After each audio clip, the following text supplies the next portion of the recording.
Alright, it's time for a new creepypasta video. The footage you're seeing here for this intro segment is made by my friend Cheryl, who goes under Moonchild Cheryl.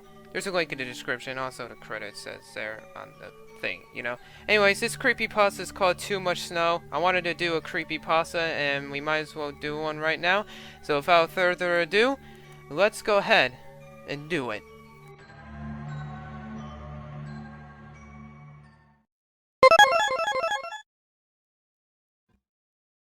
Recently, I received a game disc that was given to me by a stranger who said he'd finished playing the game and reset it. He also said that he didn't want it anymore and gave it to me. He didn't even ask for any money. I thanked the man and walked straight to my house to play it. I'm a huge video game fanatic. I've been one ever since the SNES came out, so you can guess that getting a freebie is exciting for me. I got home and examined the disc. It had a picture of a large marble vase with nothing on it except the text that reads, "Too much snow," and a plain black background. An image like this could be for almost anything. When I put the disc into the disk drive, it instantly started up the game on my PC.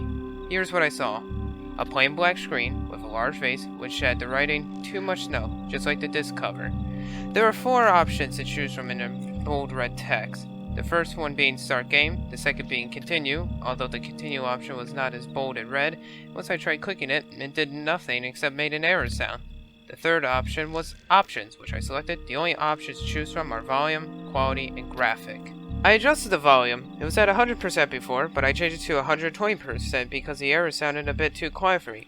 The text box popped up and said, "Are you sure?" along with a yes and no option. This was odd. Usually, a message like that pops up whenever I try to exit a game without saving or so. I selected yes, and it only took me back to the options menu. The only options for quality were low, medium, and high. I selected high because I always want the best experience, but the graphic option was another story. I thought graphic and quality were the same things. It was at 0% for some reason. I changed it to 100 and yet another text box appeared saying, "Are you sure?" with a low-pitched drum beat sound. This time, in an eerie-looking font, I selected yes, and it took me back to the options screen again. There was nothing left to do with the option, so I clicked exit. Back at the first screen was the last option named leave. I selected it to see what it did, but then I heard a sound after clicking it. A little girl's voice making a loud drawn-out whine sound. The leave option became the same color as the continue option. It seems the game doesn't want me to leave. Or just yet, perhaps. I might as well start the game, I said to myself, and I selected start. The screen cut to black, and then a text box appeared saying, "Mother and father always took care of me. They gave me new things when I deserved them. I loved traveling with them, and I had lots of wonderful times. The school was a hassle, but it was worth it to come home and be treated well, unlike that horrible public school.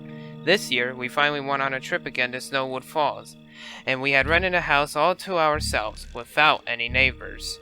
And then a cutscene played of a teenage girl waving goodbye to her parents from the window. A text box popped up with the narration saying, "My dad went to go out to get groceries, and Mom went to have some time alone in the shack." Then the cutscene ended. The game seemed to be an point-and-click style game, since it has a cursor pointing up at the girl's door. Selected the door, and it took me outside to the hallway. A text box appeared saying, "I think I should go outside. It's a nice day." I then selected the stairs, and she went down. And then I selected to go out the door to look around. The outside had very nice graphics, sporting a realistic style. When she was in the area, a sound effect played that sounded like a light breeze. The grass and trees were vibrant, and there were barely any clouds in the sky. I clicked on one of the long chairs, and she walked over there and sat down. A black screen appeared, and almost immediately after that, and then a photo of a mother holding a toddler appeared, and another text box appeared saying, "I remember something my mother used to tell me, a story about Snowwood Falls, where on the second Friday in May, the Snowwood Goblin will appear to look around for people to play with, to make it seem like it wasn't such an evil creature. But then it would eat them when they least expected it." I thought it was a pretty dumb story because it was so cliche to me. A monster who kills people. What was unsettling is that, on the day of writing this, it was the second Friday in May as well. Something tells me that this was too accurate to be a coincidence. The scene of the outside came back again, and it was at nighttime. This would mean that the girl had fallen asleep. The scenery was entirely different. Snow was all over the ground.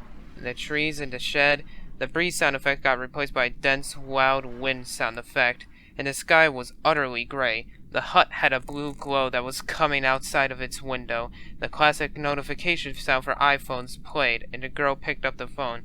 A text message from her mother that said, "It came in. Hide in the..." It was an unfinished text message. Something had interrupted her mother.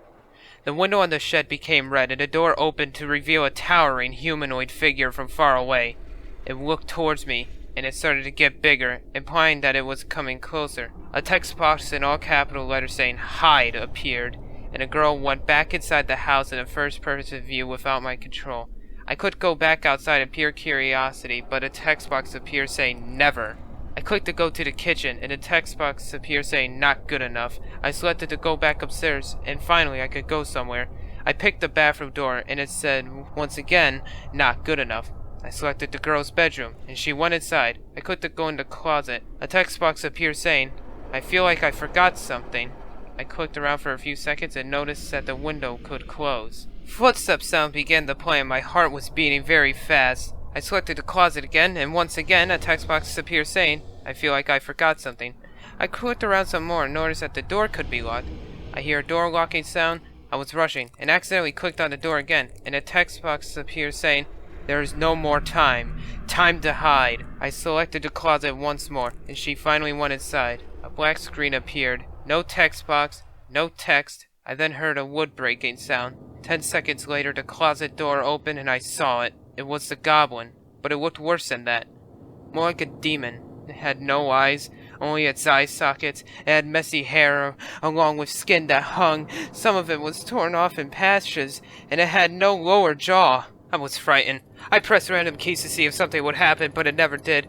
It appeared that the game crashed, as there was no sound. I tried shutting my computer off, but nothing happened. I even unplugged it, yet it was still there. I had no choice but to shatter the screen, and at last the face vanished. I was not able to get it out of my mind from that day on. I looked for that man who gave me the disc, but he wasn't anywhere to be found. No matter how much I searched for him, it was like he disappeared off the face of the earth. I tried going to psychologists to help me get rid of that image in my mind, but nothing they did helped. Every time I close my eyes, I see that face. I haven't slept in 3 days, and I'm ready to get the word out. If a copy of this game exists, don't pick it up. Look away, turn around, run if you have to. I guess it's time I burned this game, so nobody will get their hands on it and meet the same fate I had. This message has been discovered on an old laptop computer found outside under a park bench. Originally meant to be sent to a website, the owner has not selected the option to post it. The owner of this laptop has never been located.